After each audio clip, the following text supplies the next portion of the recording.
다 같이 자리에서 일어나셔서 묵상기도 드리시겠습니다.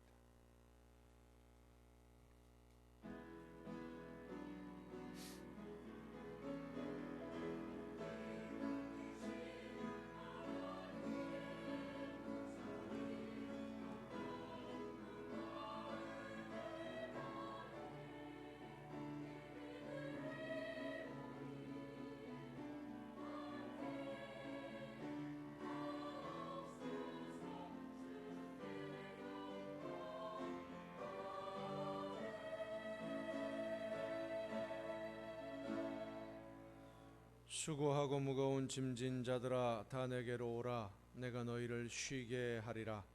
나는 마음이 온유하고 겸손하니 나의 멍에를 메고 내게 배우라. 그리하면 너희 마음이 쉼을 얻으리니 이는 내 멍에는 쉽고 내 짐은 가벼움이라 하시니라. 아멘.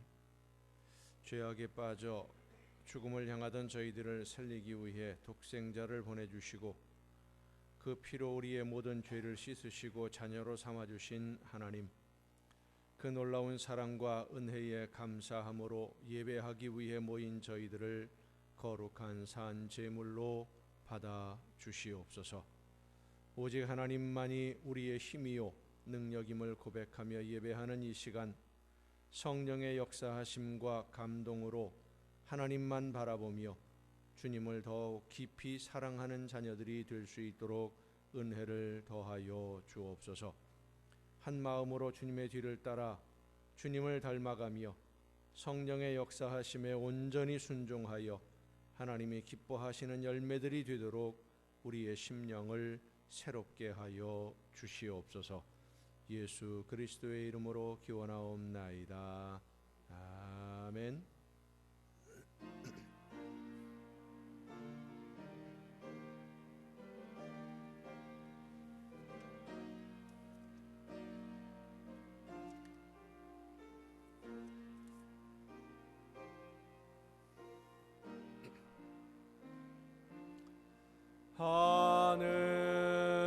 하늘에 계신 아버지 이름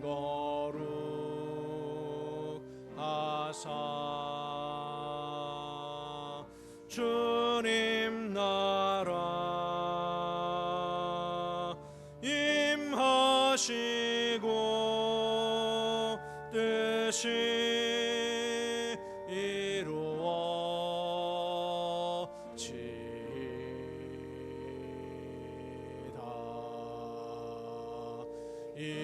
일용할 양식 주시고 우리들의 큰 죄 다 용서하옵시고 또 시험에 들게 마시고 악에서 구원하소서. 대개 주의 나라 주의 권세 주의 영광 영원히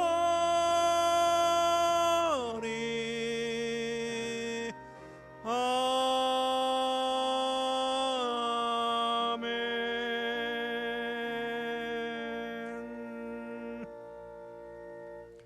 긍휼과 자비의 하나님, 하나님의 은혜를 사모합니다.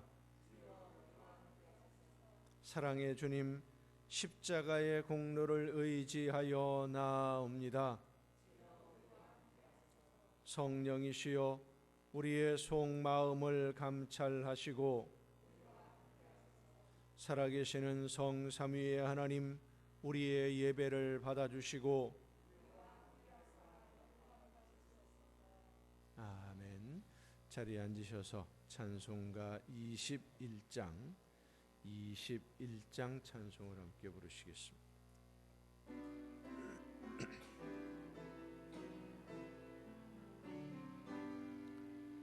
다 찬양하여라 전능왕 창조의 주께 내 혼아 주 찬양 평강과 구원의 주님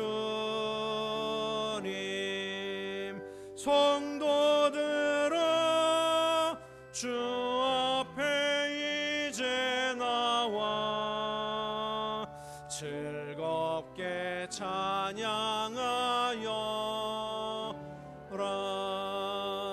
다 찬양하여라 놀라운 만유의 주께 포근한 날개 및 늘 품어주시는 주님 성도들아 주님의 뜻 안에서 내 소원 다 이루리라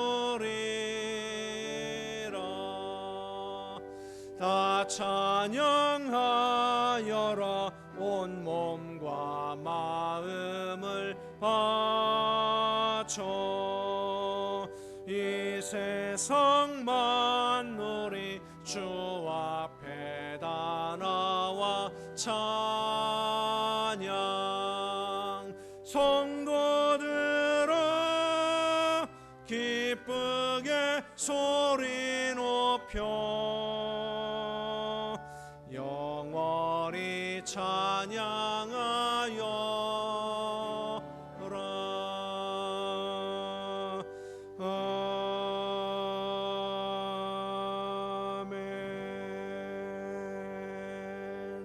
아멘 내 백성이여 내 율법을 들으며 내 입의 말에 귀를 기울일지어다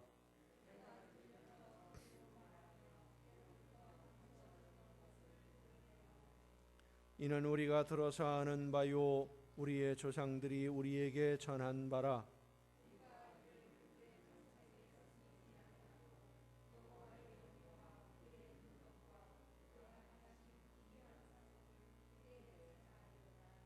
여호와께서 증거를 야곱에게 세우시며 법도를 이스라엘에게 정하시고 우리 조상들에게 명령하사 그들의 자손에게 알리라 하셨으니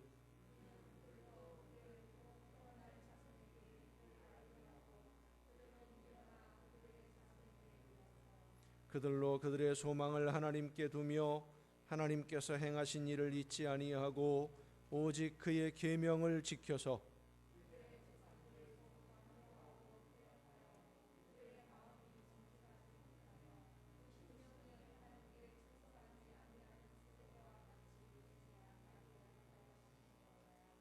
아멘. 이제 지나온 시간들을 돌아보며 우리의 모든 잘못과 죄와 허물을 침묵 속에서 주님께 고백합니다.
자기의 죄를 숨기는 자는 형통하지 못하나 죄를 자복하고 버리는 자는 불쌍히 여김을 받으리라. 아멘. 이 말씀은 우리를 사랑하셔서 우리의 모든 죄를 용서하시는 하나님의 말씀입니다. 다 함께 사도신경으로 우리의 신앙을 고백합니다. 나는 전능하신 아버지 하나님, 천지의 창조주를 믿습니다. 나는 그의 유일하신 아들 우리 주 예수 그리스도를 믿습니다.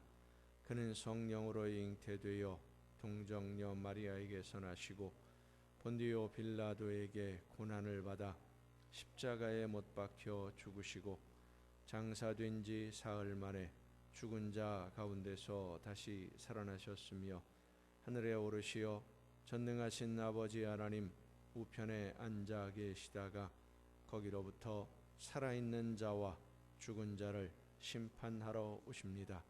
나는 성령을 믿으며 거룩한 공교회와 성도의 교제와 죄를 용서받는 것과 몸의 부활과 영생을 믿습니다. 아멘. 다 같이 찬송가 368장 찬송을 함께 부르시겠습니다.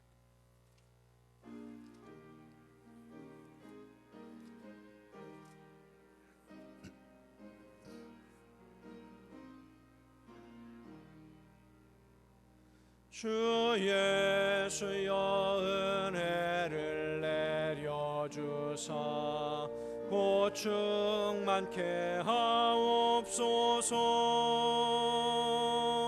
이주리고 목마른 나의 맘에 주 성령을 부으소서. 주 예수여 충만한 은혜 내 영혼에 부소서. 주 예수만 나의 힘 되고 내 만족함 되니다. 주 예수여 죄에서 풀어주사 날 정결케 하옵소서. 이 세상의 유혹이 나의 맘에 틈 못하게 하옵소서. 주 예수여 충만한 은혜 내 영혼에 부소서. 주 예수만 나의 힘 되고 내 만족함 되니다. 옛 야곱이 천사와 씨름하던 그 믿음을 주옵소서. 이 세상의 물결이 흉흉해도 날 평안케 하옵소서. 주 예수여 내 영혼에 부소서. 주 예수만 나의 힘 되고 내 만족함 됩니다. 주 예수여 완전한 주의 사랑 나 받기를 원합니다. 그 사랑이 내 맘에 충만하여 날 기쁘게 하옵소서. 주 예수여 충만한 은혜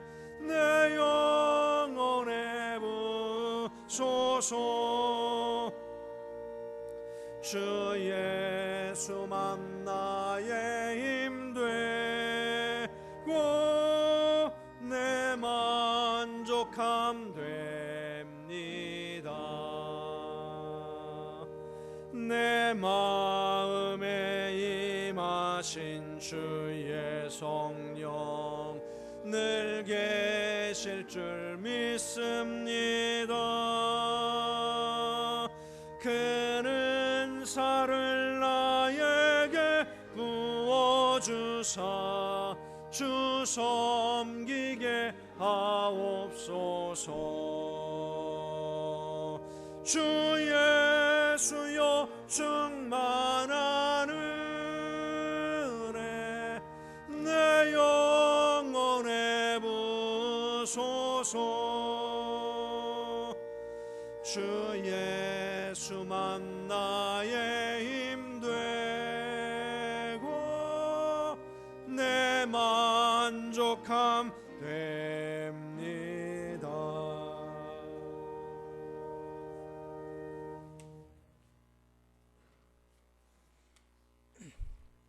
좋으신 하나님 아버지, 온 땅과 만물들이 주를 즐거워하고 기뻐하는 주일에 우리도 주 앞에 나와 즐거이 예배드릴 수 있게 하시니 감사드립니다.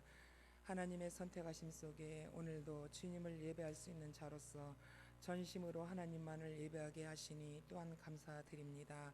그러나 오늘도 부족함을 고백하지 않을 수 없습니다. 하나님의 뜻대로 살기보다는 우리의 뜻대로 살았음을 고백합니다. 주님께서 항상 기뻐하라, 쉬지 말고 기도하라, 범사에 감사하라 하셨지만 매사에 낙심하며 원망하며 불평했음을 용서하여 주옵소서. 다시 시작되는 한 주간도 환경의 지배를 받지 않고 삶의 공간을 기쁨으로 감사로 다시 채움으로 하나님의 풍요를 누리게 하소서. 하나님, 끊임없이 코로나 전염병은 그치지 않는 가운데 각 교회들이 예배를 제대로 드리지 못하며 경제적인 문제와 건강의 문제 등 다양한 문제로 고통 중에 있는 이 나라 이민족을 불쌍히 여기시고 긍휼히 여겨주시사 주 안에서 평안과 안식을 누릴 수 있도록 어서속히 전염병이 그치게 하옵소서. 예배를 통해 은혜를 베푸시는 하나님, 우리 교회가 살아있는 아름다운 공동체가 되길 원합니다. 나라와 민족을 위해서 기도하게 하시고 중보의 기도가 끊임없이 올라가게 하시고 기도의 불이 꺼지지 않는 우리 난강교회가 되게 하옵소서. 이 시간 특별히 목사님을 위해서 기도드립니다. 하나님께서 원하시고 뜻하시는 일들이 목회 현장 속에서 아름답고 귀한 열매 맺으시길 간절히 기도하옵나이다. 또한 단위에 세우신 목사님, 영육이 강건하게 하시고 능력의 말씀으로 우리의 영혼을 채우시고 우리의 우둔한 생각이 변화되게 하소서. 우리를 향하신 하나님의 뜻을 온전히 알게 하시어 하나님의 말씀을 아멘으로 받아 우리의 삶을 영적으로 살게 하옵소서.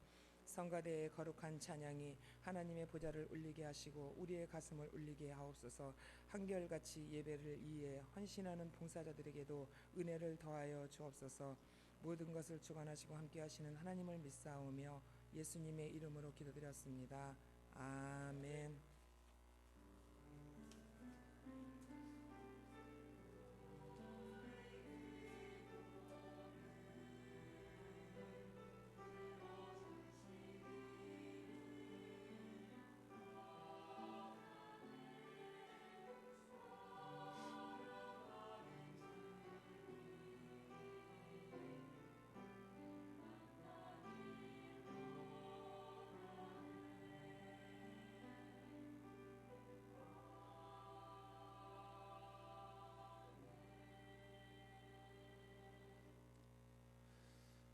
교회의 소식은 주보에 있는 교회 소식란을 참조해 주시기를 바랍니다.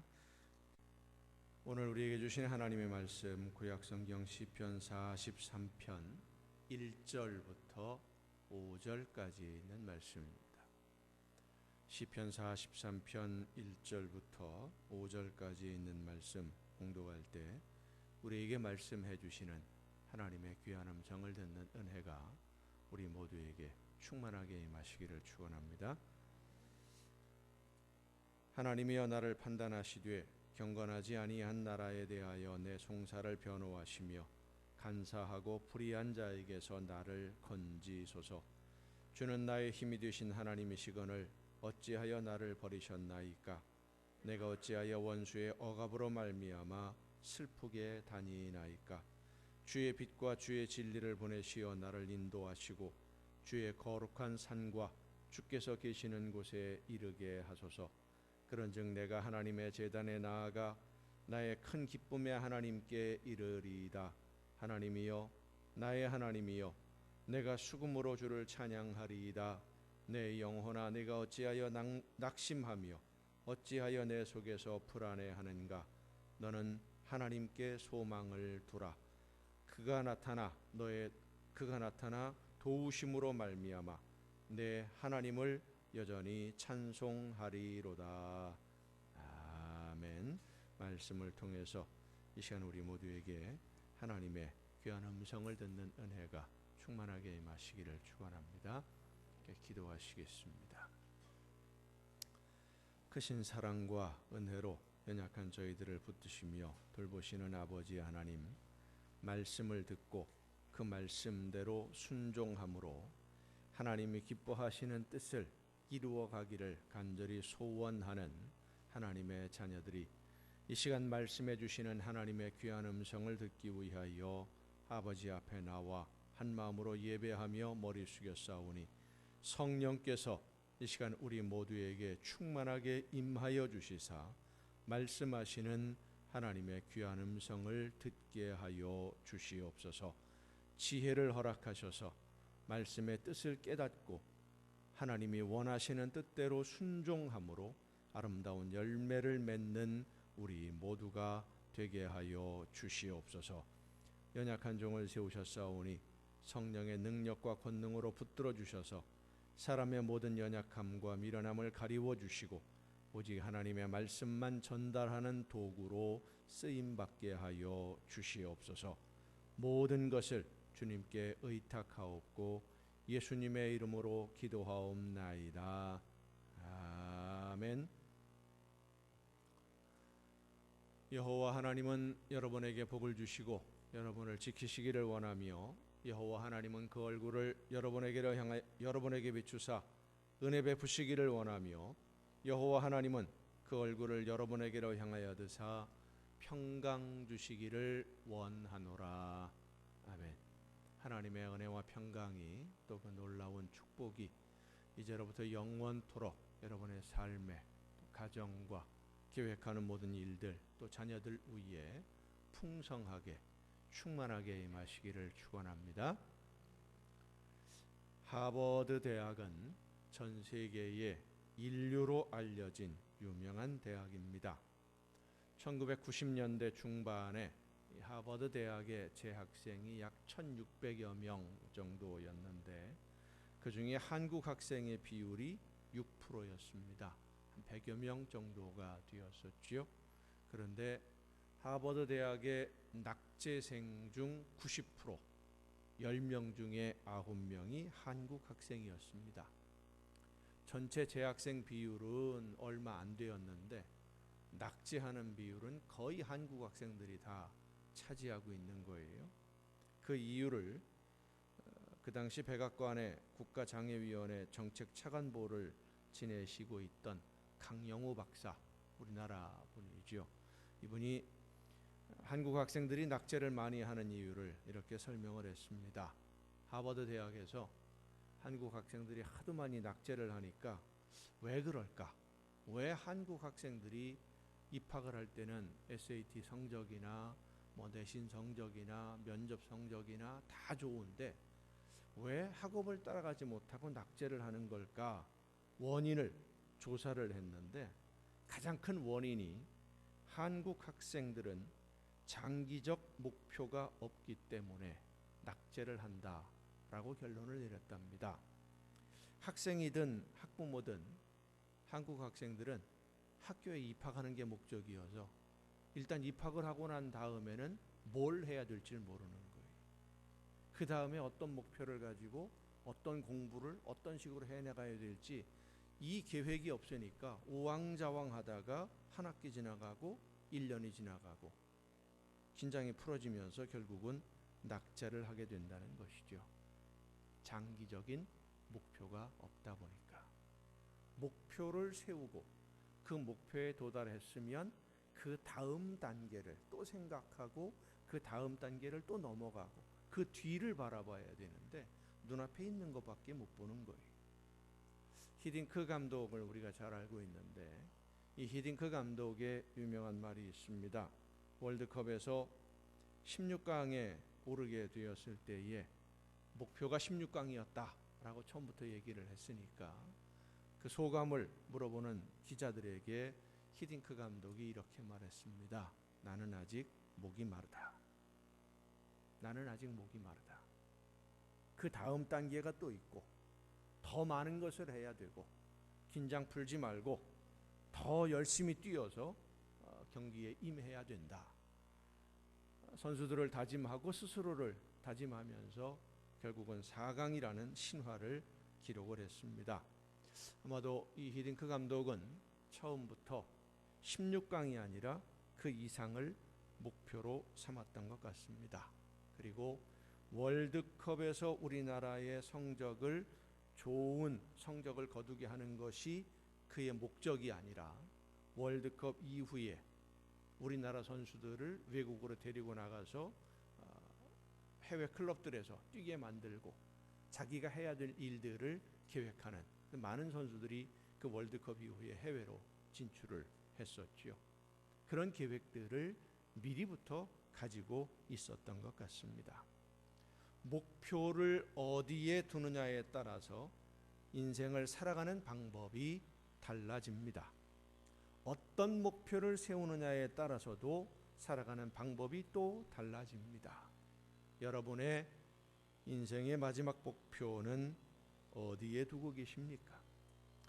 여러분 신앙생활의 마지막 목표는 어디에 있습니까? 그리고 그 목표에 다다르기 위해서 어떤 단계를 지나야 하는지, 그리고 어떤 과정을 통해서 그 목표에 이를 것인지, 이런 구체적인 계획들을 세워두고 오늘을 살고 있느냐 하는 물음입니다. 이 시간 우리에게 역사하시는 성령의 감동으로 하나님의 말씀을 듣고 우리의 목표를 점검하고 미래를 다시 한번 준비하는 귀한 은혜의 시간이 될 수 있기를 간절히 바랍니다. 신앙생활의 최종 목표는 하나님의 나라입니다. 그리고 오늘 우리의 신앙생활은 하나님의 나라로 가는 여정에 있습니다.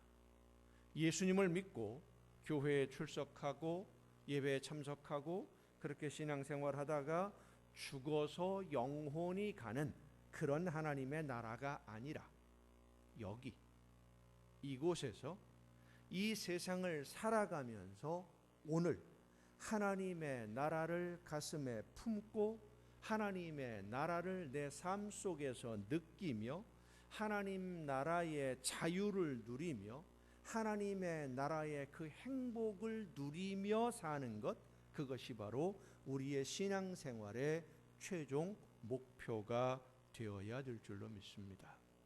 예수님은 하나님의 나라가 이미 임했다고 우리에게 말씀해 주셨습니다. 누가복음 11장에 보면 예수님이 귀신들을 쫓아내시는 그런 모습을 보고 사람들이 이야기를 합니다. 귀신의 왕 바알세불의 힘을 빌려서 하는 것이다. 이야기를 할 때에 예수님이 이렇게 말씀하십니다. 내가 하나님의 손을 힘입어 귀신을 쫓아낸다면 하나님의 나라가 이미 너희에게 임하였느니라. 하나님의 나라는 먼 훗날의 일이 아니라 이미 지금 우리에게 임했다는 거예요. 하나님의 나라는 죽어서 가는 나라가 아닙니다. 지금 여기서 우리가 맛보고 느끼고 경험하고 우리의 삶 속에서 살아가는 이 세상이 하나님의 나라예요. 하나님의 뜻이 내 삶에서 이루어지는 그것이 바로 하나님의 나라입니다. 그런데 오늘 우리가 살아가는 이 세상을 보면 평화와 기쁨과 행복이 넘치고 모두가 조화를 이루어가는 그런 하나님의 나라의 모습이라기보다는 서로 물고 뜯고 싸우면서 자기 욕심을 위해서 평화를 깨뜨리고 서로의 눈에 눈물이 흐르게 만드는 추악한 세상, 지옥입니다. 그래서 하나님의 말씀을 듣고 하나님의 나라를 살아가려는 하나님의 자녀들, 성도들이 오늘 우리가 읽은 시편 본문의 말씀과 같이 탄식할 수밖에 없습니다. 하나님이여, 나를 판단하시되 경건하지 아니한 나라에 대하여 내 송사를 변호하시며 간사하고 불의한 자에게서 나를 건지소서. 주는 나의 힘이 되신 하나님이시거늘 어찌하여 나를 버리셨나이까? 내가 어찌하여 원수의 억압으로 말미암아 슬프게 다니나이까? 나를 버리지 마시고 원수의 억압으로 말미암아 슬픔에 빠지지 않도록 불의한 송사에서 나를 건져 주옵소서. 기도할 수밖에 없는 거예요.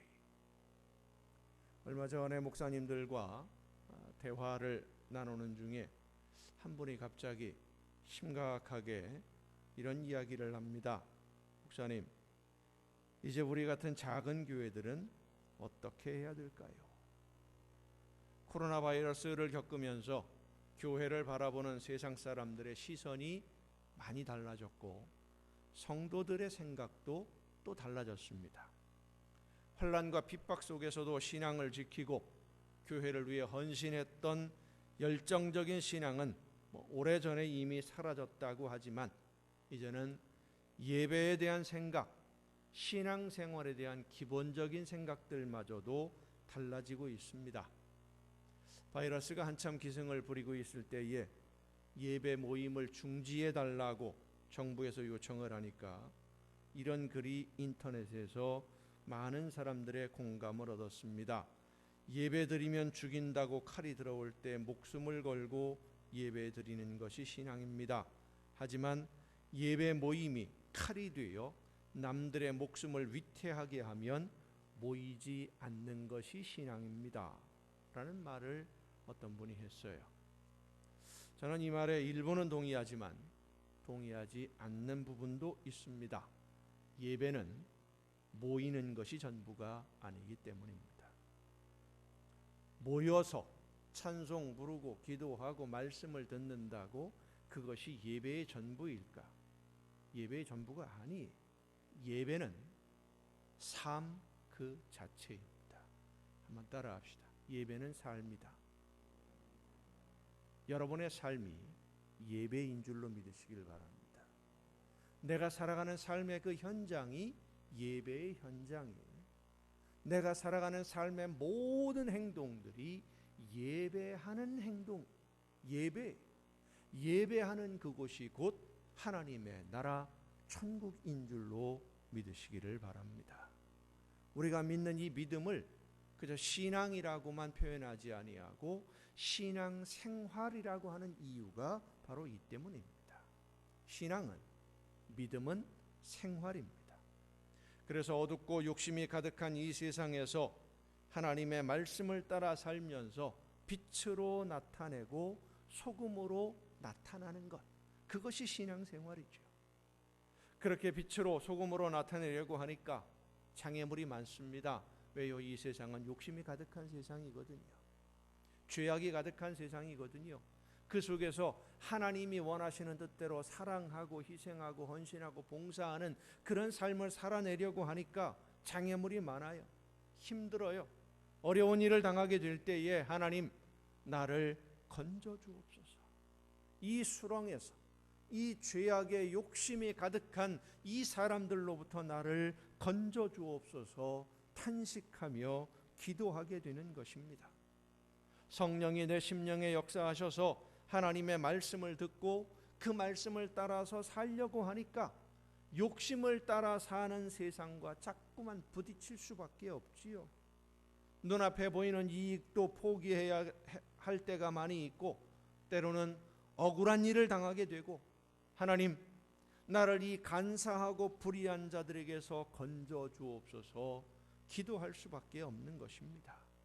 하나님은 우리에게 평안과 기쁨을 누리며 즐겁게 행복하게 살라고 하시지만 이 세상에는 나를 억압하고 힘들게 하는 여러 가지 조건들, 원수들이 많아서 하나님의 말씀을 따라 사는 것이 얼마나 힘든지, 오늘을 사는 것이 즐겁지 않으니 이 수렁과 같은 세상에서 나를 건져 주옵소서. 하나님과 함께 동행하는 그 기쁨을 누리며 살아갈 수 있도록 내 심령을 주관하여 주옵소서 하는 기도가 오늘 본문의 기도예요. 여기까지 보면 오늘 우리가 생각하고 살아가는 모습과 그리 많이 다르지 않은 것 같습니다.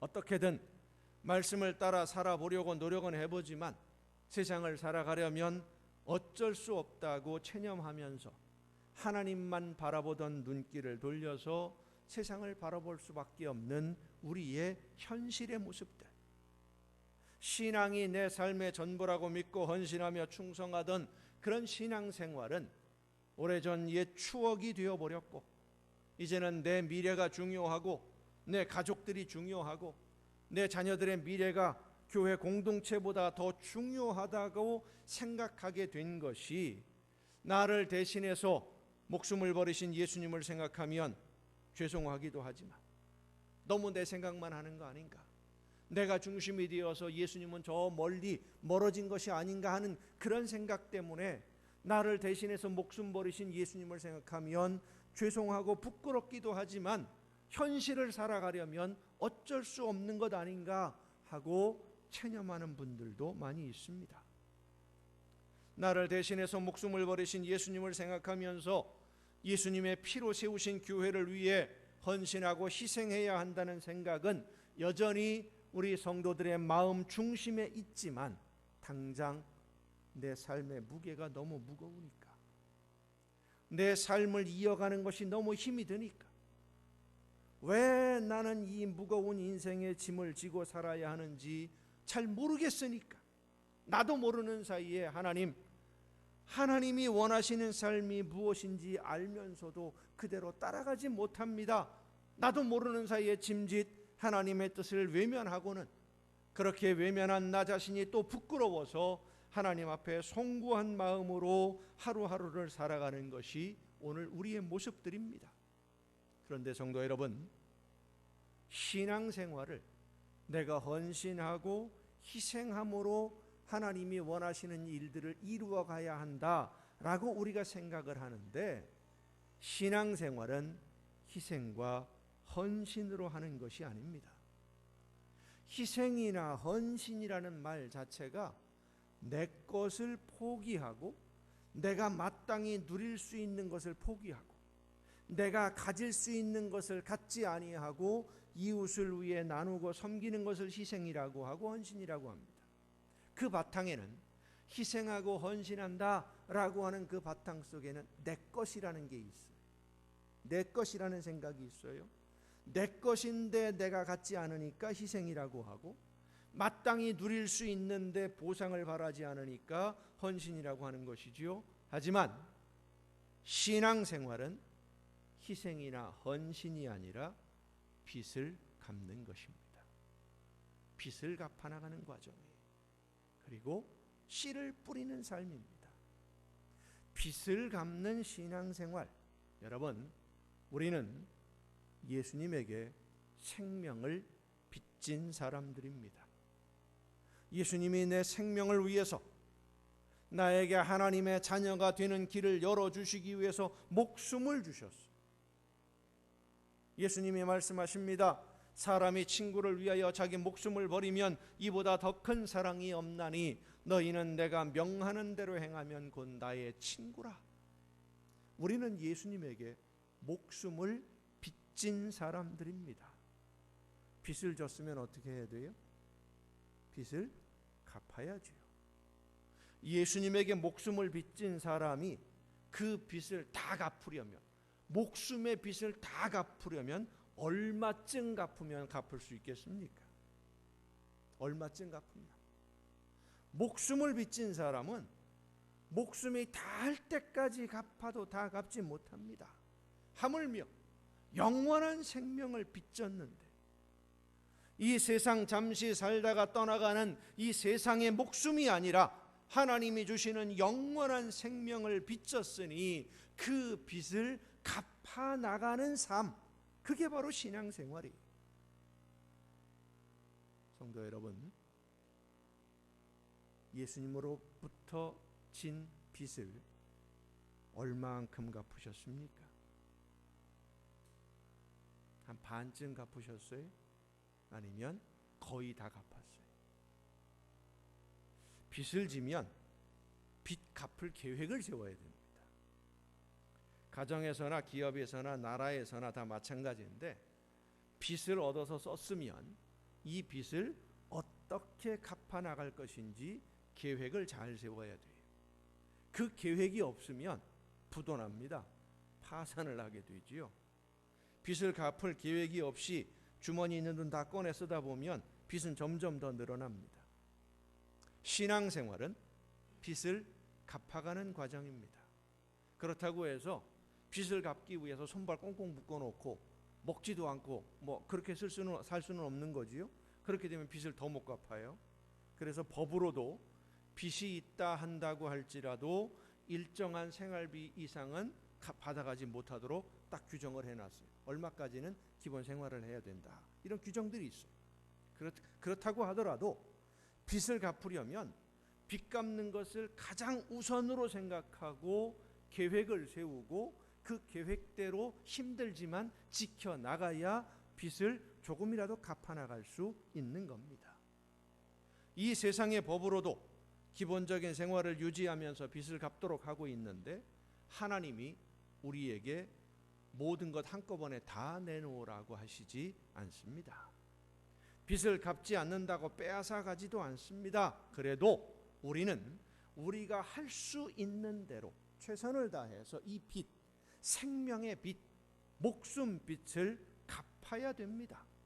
그래야만 하나님 앞에 서서 정산할 때에 잘했다, 착하고 충성된 종이라고 인정받을 수 있는 거예요. 희생과 헌신은 이 빚을 다 갚은 다음에나 할 수 있는 말이지, 빚 갚는 것을 희생이라고 할 수 없지요. 빚 갚는 것을 헌신이라고 할 수 없지 않겠습니까? 신앙생활은 예수님을 믿는 것이 목표가 아닙니다. 믿으면 어떻게 살 것인가에 대한 고민이 있어야 하고, 하나님이 기뻐하시는 열매를 위해서 내가 무엇을 해야 될 것인지, 어떻게 예수님을 닮을 것인지 고민해야 됩니다. 왜요? 예수님을 닮아서 예수님처럼 살아가는 것이 생명의 빚을 갚아가는 과정이기 때문입니다. 또한 신앙생활은 씨를 뿌리는 것입니다. 씨를 뿌리는 것은 열매를 거둘 것을 기대하기 때문에 씨를 뿌려요. 거둘 수 있는 열매를 기대하지 않으면 씨를 뿌릴 이유가 없습니다. 오늘 우리의 신앙생활은 하나님이 기뻐하시는 열매를 거두기 위해 씨를 뿌리는 생활이 되어야만 됩니다. 왜냐하면 그것이 바로 예수님을 닮는 길이요, 빚을 갚는 길이기 때문입니다. 하나님의 나라를 바라보면서 오늘 여기에서 하나님의 나라에서 거둘 열매를 위해 씨를 뿌리는 것. 그런데 우리의 신앙생활이 빚만 갚아나가다가 끝난다면 얼마나 힘들고 괴로운 여정이 되겠습니까? 얼마나 고단한 여정이 되겠습니까? 그래서 하나님은 생명의 빚을 진 하나님의 자녀들이 최선을 다해 이 빚을 갚기 위해서 씨를 뿌리고 예수님을 닮아가며 하나님이 원하시는 대로 말씀을 따라 순종할 때 그 삶을 더 풍성하게 해주시고, 그 삶에 복을 주시고, 그 삶에 기쁨을 주시고, 그 마음에 만족을 주시고 행복을 허락해 주시는 줄로 믿으시길 바랍니다. 한국 전쟁이 끝난 직후에 물자가 다 없을 때이니까 한 화가가 그림을 그리고 싶은데 물감을 구할 수가 없어요. 캔버스도 구할 수 없고, 잘 알고 지내던 미군 병사에게 물감과 캔버스를 좀 구해달라고, 그림을 그리고 싶다고 부탁을 했습니다. 이 미군 병사가 일본에 휴가를 갈 때마다 화가의 딱한 사정을 생각하고는 물감, 캔버스를 사다 주곤 했어요. 이 화가가 미군 병사에게 참 좋은 선물을 받았는데 지금 내가 지불할 돈이 없으니까 그림을 하나 그려주겠다. 그림을 큼직한 그림을 하나 그려줬어요. 이 미군 병사가 생각하기에 이름도 없는 화가가 그린 그림이 뭐 얼마나 가치가 있겠나 그런 생각이 들었지만 성의가 있으니까 그 그림을 가지고 귀국할 때 미국으로 가지고 가서 아무 생각 없이 창고에 그냥 처박아 두었어요. 많은 시간이 흘렀습니다. 수십 년이 지난 어느 날 뉴스에서 우연히 그때 알고 지내던 이 무명 화가의 이름이 오르내리는 것을 보고는 창고를 뒤져서 그 그림을 찾았어요. 그 그림을 한국의 미술품 경매시장에 경매로 내놨습니다. 2007년 5월 달에 서울 옥션 경매에서 그 그림이 팔렸는데 42억 5천만 원에 팔렸습니다. 한국 미술품 사상 최고 경매가를 기록을 했는데 그 이름 없던 화가가 박수근이라고 하는 유명한 화가이고 그 그림이 빨래터라는 유명한 그림입니다. 그림을 판 분은 존 닉슨이라고 하는 분인데 군에서 제대를 하고 나서 생활에 많은 어려움을 겪다가 그 그림을 팔아서 남은 여생을 정말로 평안하게 보낼 수 있었습니다. 지금 우리가 뿌리는 작은 씨가 그리 크지 않다고 생각할 수 있습니다.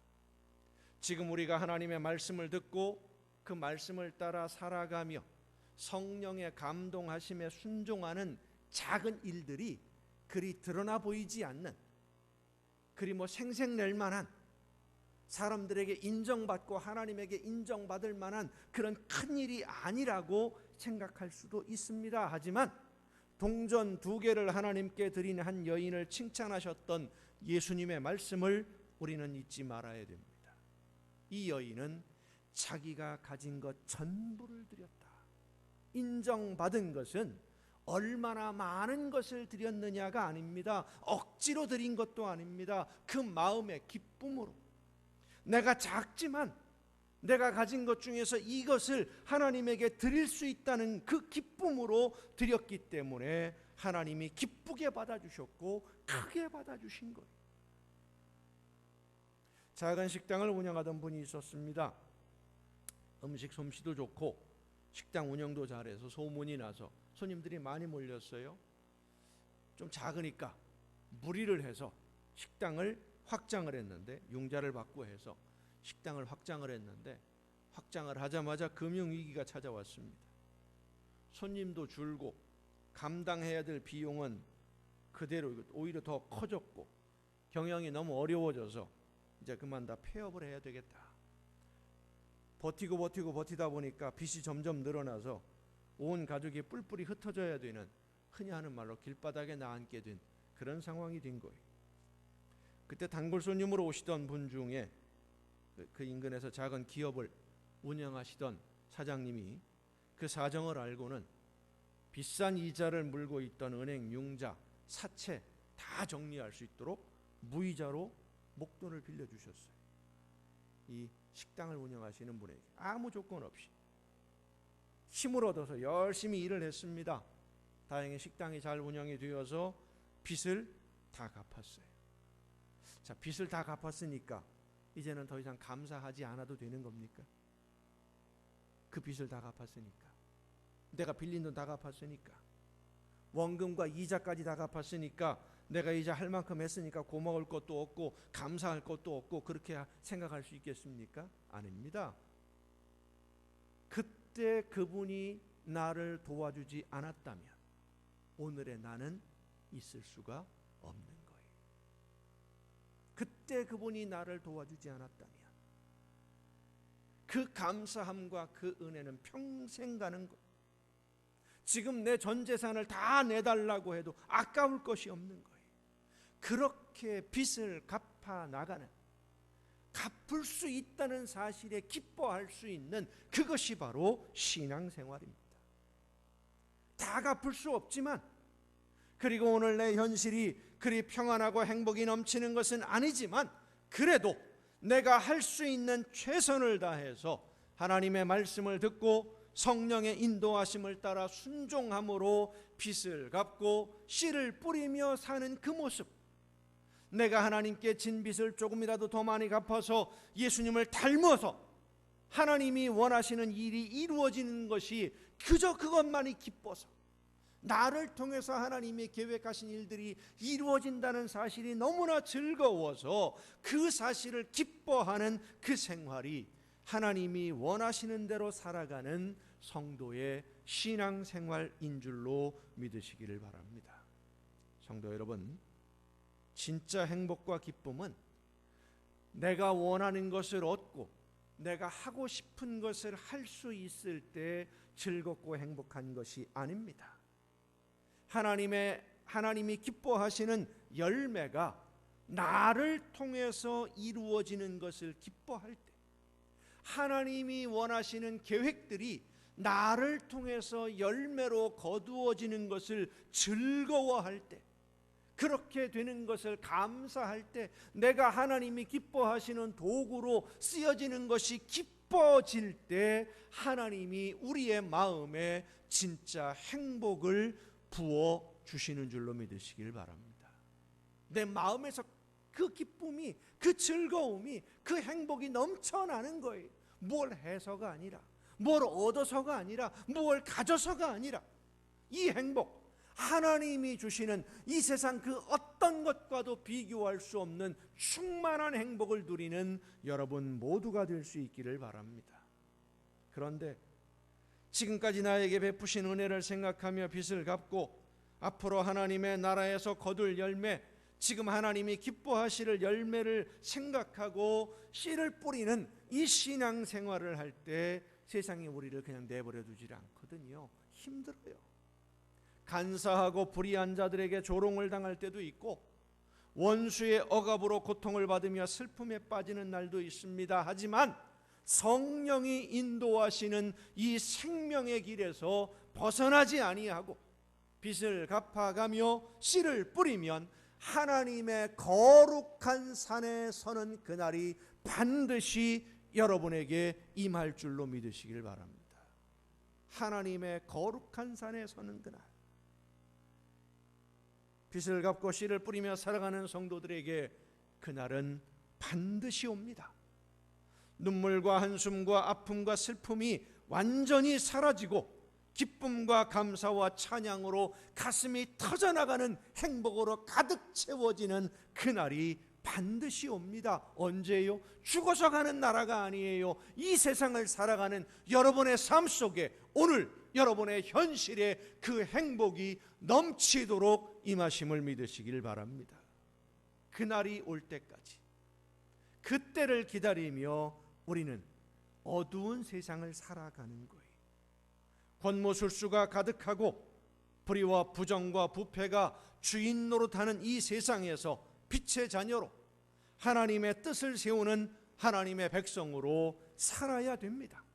이 삶의 여정이 쉽지 않기 때문에 오늘 시편 기자는 이렇게 기도합니다.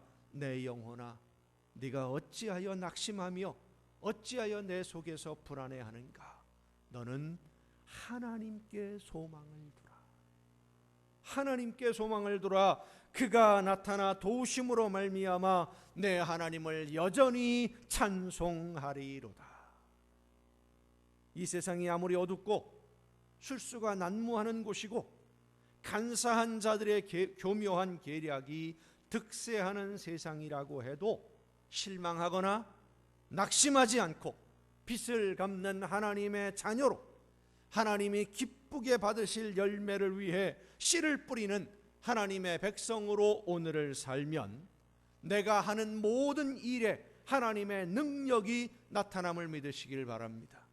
여러분의 삶에 하나님의 아름다운 열매가 더 풍성하게 맺혀짐을 믿으시길 바랍니다. 그 사실을 믿고 하나님이 나와 함께 그렇게 해주실 줄로 믿고, 하나님, 나는 나에게 맡겨주신 최선을 다하겠사오니 나의 부족함을 책망하지 마시고 나의 모든 부족함을 능력으로 채우셔서 큰 기쁨으로 하나님의 영광을 찬양하며 사는 신앙생활이 되게 하여 주옵소서. 기도하며 오늘을 사는 여러분이 되시기를 바랍니다. 우리의 도움은 하나님에게만 있기 때문입니다. 우리의 유일한 소망은 하나님에게만 있습니다. 돈을 많이 버는 것이 이 힘든 세상에서 행복해질 수 있는 비결이 아닙니다. 권력을 얻었다고 해서 행복하고 평안한 삶을 누릴 수 있는 것이 아닙니다. 미국의 대통령 선거가 끝나고 오늘 거의 확정이 되었지요.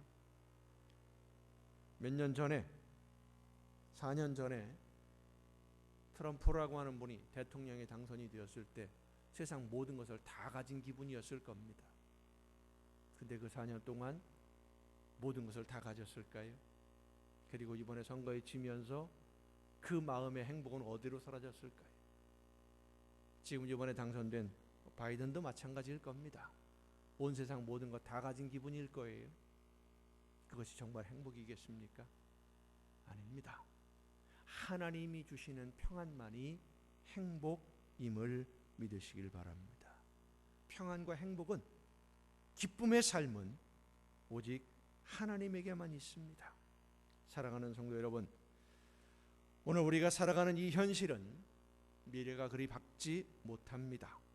앞으로 살아가기가 더 팍팍해지고 힘들어질 것이 예상이 되지, 서로를 보듬고 돌보며 서로를 의지하며 기대던 그 따스한 세상은 다시 오지 않을 것 같습니다.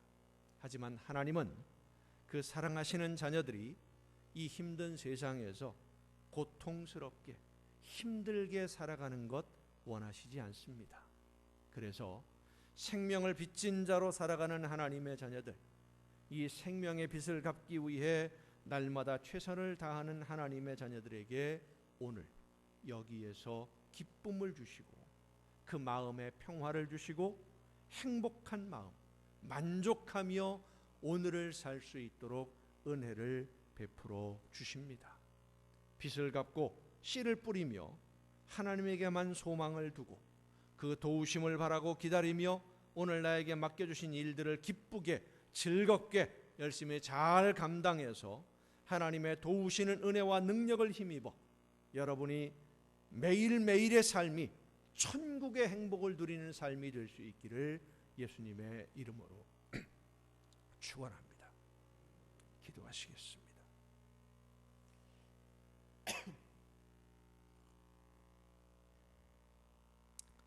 크신 은혜와 변함없는 사랑으로 연약한 저희들을 이끄시고 크신 은혜와 축복으로 우리의 삶을 채워주시는 아버지 하나님, 생명을 빚진 자로 예수님을 닮아가기 위해 최선을 다함으로 하나님이 허락해 주시는 그 놀라우신 은혜와 기쁨 가운데 평화와 행복을 누리는 우리 모두가 되게 하여 주시옵소서.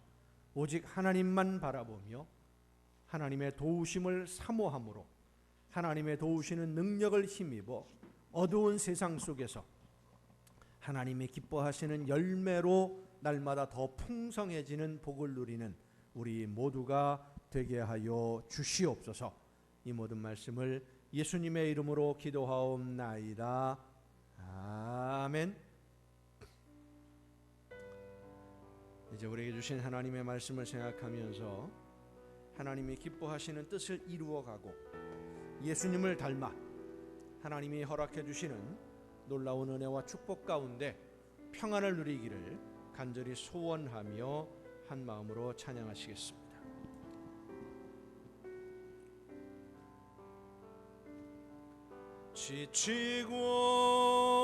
지치고 상한 내 영혼을 주여 받아주소서. 내가 주께로 지금 가오니 버림받고 깨진 나의 마음을 주여 받아 주소서. 내가 주께로 지금 갑니다.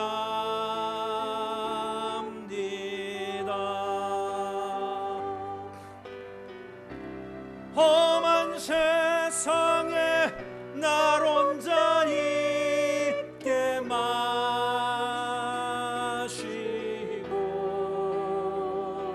오 주여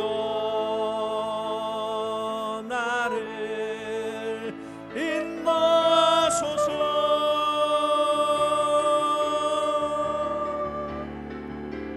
거친 비바람 불어올 때 나를 보호하시고 오 주여 나를 인도하소서.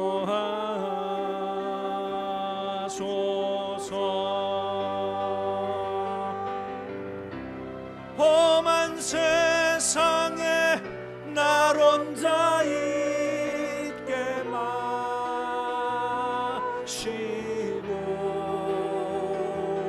오 주여 나를 인도하소서.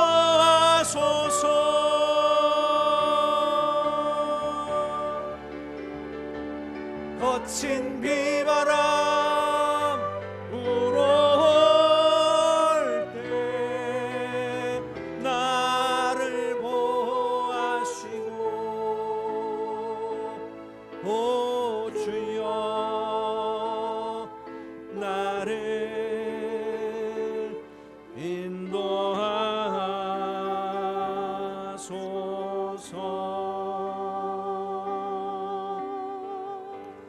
나의 갈 길 다가도록 예수 인도하시니 내 주 안에 있는 긍휼 어찌 의심하리요. 믿음으로 사는 자는 하늘 위로 왔겠네. 무슨 일을 만나든지 만사형통하리라. 무슨 일을 만나든지 만사형통하리라. 나의 갈 길 다가도록 예수 인도하시니 어려운 일 당한 때도 족한 은혜 주시네.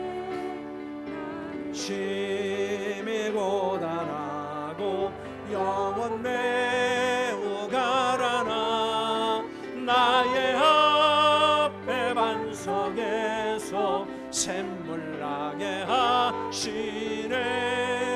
나의 앞에 반석에서 샘물 나게 하시네. 나의 갈 길 다가도록 예수 인도하시니 그의 사랑 어찌 큰지 말로 할 수 없도다. 성령 감화 받은 영혼 하늘 날아갈 때에 영영 부를 나의 찬송 예수 인도하셨네. 영영 부를 나의 찬송 예수 인도하셨네.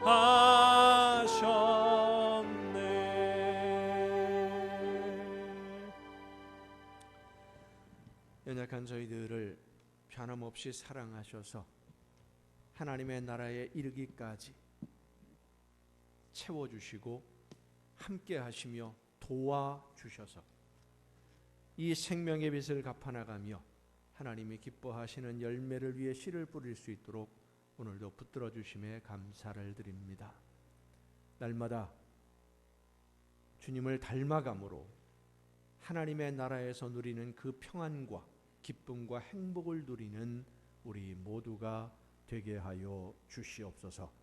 하나님의 나라를 바라보며 또 이 땅에서 하나님의 나라를 누리며 살아갈 수 있도록 붙들어 주시는 그 크신 은혜와 그 사랑하심에 감사함으로 이 시간 아버지 앞에 귀한 예물을 드립니다. 드리는 모든 손길들마다 하나님 복을 주시고 은혜를 더하시며 좋은 것으로 채우시며 갚아주시되 약속하신 말씀대로 하늘의 보고를 열으시고 저들에게 쌓을 곳이 없도록 넘치게 부어 주시옵소서. 이 세상을 살아가는 동안 모든 좋은 것에 부족함이 없는 풍성한 복을 허락하여 주시옵소서. 날마다 주님과 동행하며 천국의 행복을 누리는 복된 가정들이 되게 하여 주시옵소서.